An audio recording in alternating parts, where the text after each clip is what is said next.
And let's scroll back. We open it and scroll back to some. Yes. So questions. Yes, Kevin. I don't get what happens, like, because Babel usually converts stuff, but it goes from an XYZ to an XYZ with a different name. So So if I understood it right when I got it, the student who had emailed me this information, he included a little practice. Oh, I didn't put it in that. He included a little practice file, I think.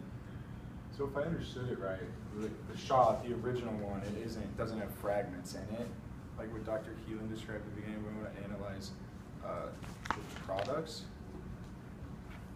There's something different in the whole thing that you originally have. So Babel converts, I don't know, fragments it. That's right. Dr. Keelan, would you like to help? Thank you for the invitation. So if Kelly would be interested to keep going in this direction, the next improved version of presentation should definitely include the images of those fragments.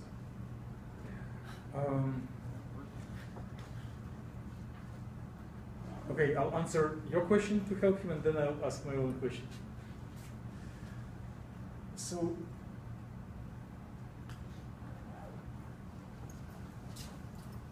if you do have a reactant, the molecule is several ions, and then upon heating, it breaks on pieces. So there will be product A and product B. It will be the same simulation cell, but the parts will come so far away so they cannot be qualified as a single molecule anymore. Our XYZ file, our simulation cell, doesn't automatically recognize is it a single molecule or several molecules in one cell. And what Kevin presented us, if one used Babel with -m, it takes this one as an input and create molecule A and molecule B as two separate outputs. So it keeps XYZ format, but those are different files. Does that answer your question? yeah, but where's the negative end? Ask the speaker. I don't think negative n was part of that operation. I guess I didn't really look for it because I just saw one molecule converted, so I thought success. Scroll through. Or I might have just done one before, one after. This might be the second step. So, oh yeah, so there you go. So negative n, you want that. Okay, can you go to screenshots of fragments? Yes, here. Yes. So you got two fragments, fragment 1 and fragment 2. Yeah, for an illustration, there was 5 overall. Okay, how many ions are in fragment 1 and fragment 2? Is that 8 and then 9?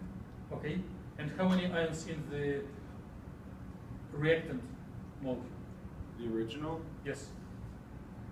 Well, you would add those together and then the others? Yeah, yes, Yeah, yes, I exactly. think I see. So, I mean, if it was just those 2 fragments from that one, it would be 17. Okay, so it is keeping the same number of ions, but repartition them into different molecules. I have a question. Okay. Here's the curious man. What is this, what is the, like, what definition of energy is that it's recording, or what? Total energy. Total, okay, that's what I thought. It seemed right. Okay. So, if you do like GCMS, that also uses fragmentation, but there's many different kinds of fragmentation. Is this just the most likely fragmentation pattern? Because surely there has to be other kinds of fragmentation, like with different probabilities. I don't know, it'd be interesting to run that command on the same file a few times to see if it outputs different fragments. I mean, so that it could just be a random most predictable or most likely, but at the same time, I mean, who knows? Okay. Thank you, Joe. If there are no more questions, let's thank Kelly.